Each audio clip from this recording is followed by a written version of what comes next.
ओम नमः शिवाय। आप सभी का हमारे ज्ञान सवेरा यूट्यूब चैनल में हार्दिक स्वागत है। आइए सुनते हैं सावन मास महात्म्य का 11वां अध्याय, तिथि महात्म्य। श्री नंद कुमार ने भगवान श्री सदाशिव से कहा, हे प्रभु, मैं आपसे सब वारों के व्रत को सुन चुका हूँ। हे देव, आपके वाणी रूप अमृत का पान करने पर भी तृप्ति नहीं हो रही। मुझे इस श्रावण मास के तुल्य दूसरा कोई महीना प्रतीत नहीं होता। हे देवादिदेव, अतः अब तिथि महात्म्य को कहिए। भगवान श्री सदाशिव बोले, हे नंद कुमार, सब महीनों में कार्तिक का महीना उत्तम है। माघ मास उससे भी उत्तम है। उससे उत्तम भगवान श्री हरि का प्रिय मार्गशीर्ष महीना है। विश्वरूप ने अपने प्रिय इन 4 मासों को कहा है और 12 महीनों में से श्रावण का महीना शिव रूप बताया है। अब मैं श्रेष्ठ तिथियों को तुमसे कहूँगा। सभी तिथियों के जो व्रत हैं वह सब मैं तुमको बतलाऊँगा। श्रावण मास की प्रतिपदा तिथि सोमवार युक्त हो तो उस मास में 5 सोमवार होंगे। ऐसे योग का रोटक व्रत नाम होगा। उस दिन मनुष्यों को व्रत करना चाहिए। या 3.5 मास का भी रोटक व्रत होता है।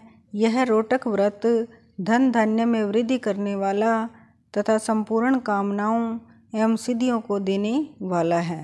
हे सौम्य, मैं अब उस विधान को बतलाने जा रहा हूँ, तुम ध्यानपूर्वक सुनो। श्रावण मास के शुक्ल पक्ष की प्रतिपदा को प्रातः उठकर ज्ञानी को रोटक व्रत का संकल्प करना चाहिए। हे सुरश्रेष्ठ, आज से मैं रोटक व्रत करूँगा। हे जगत गुरु, मुझ पर आप कृपा करें। यूँ संकल्प करके प्रतिदिन भगवान सदाशिव का अर्चन करें। अखंडित बिल्वपत्र, तुलसी पत्र, नील कमल, कमल, कलहार, कुसुम, चंपा, मालती, कुंद, अर्क आदि पुष्पों तथा नाना प्रकार के ऋतुकालीन अन्य फूलों से धूप दीप नैवेद्य तथा नाना प्रकार के फलों से अर्चन करना चाहिए। विशेष रूप से रोटकों का नैवेद्य अर्पण करना चाहिए। पुष्पाहार नाम से 5 रोटक बनाने चाहिए।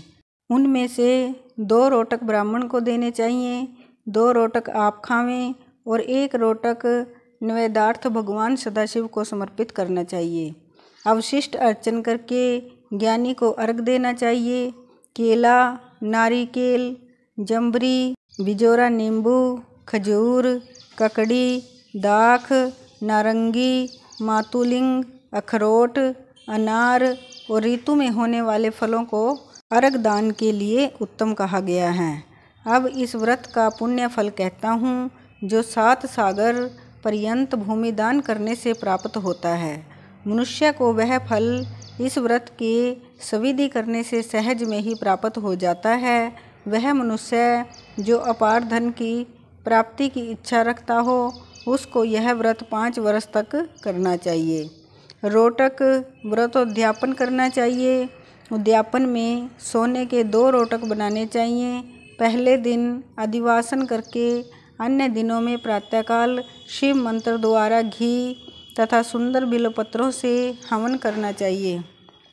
हे वत्स, इस प्रकार व्रत करने से मनुष्य की सभी कामनाएं पूर्ण हो जाती हैं।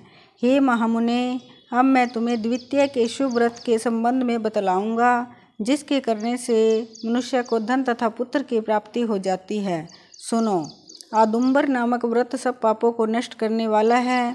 ज्ञानी को चाहिए कि श्रावण मास के आने पर शुभ तिथि द्वितीया में प्रातःकाल संकल्प करके विधिवत व्रत को करे।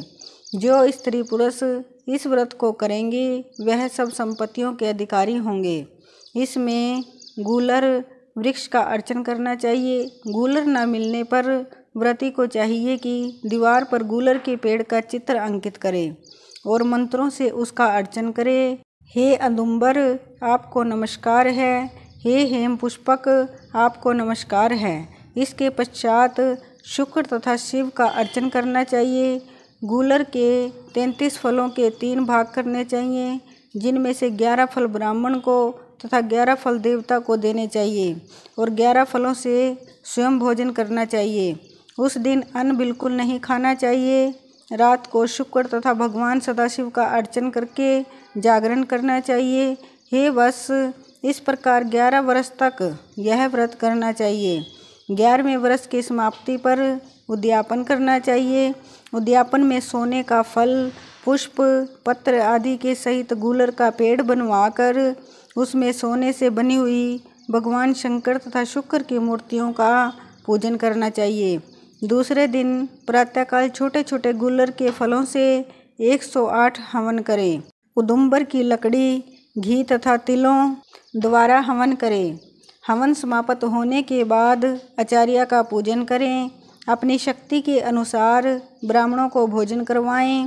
हे तात, इस प्रकार व्रत करने से जो फल होता है अब उसे सुनो। जैसे यह पेड़ बहुत फलों से युक्त होता है, वैसे ही साधक के यहाँ बहुत से पुत्र होते हैं और उसके वंश की वृद्धि होती है। जिस प्रकार सोने के फलों से लदा हुआ यह पेड़ है, उसी प्रकार व्रती भी धनपति हो जाता है। भगवान श्री सदाशिव ने कहा, मैंने यह व्रत किसी दूसरे पर प्रकट नहीं किया है। इस गोपनीय व्रत को केवल तुमसे ही कहा है।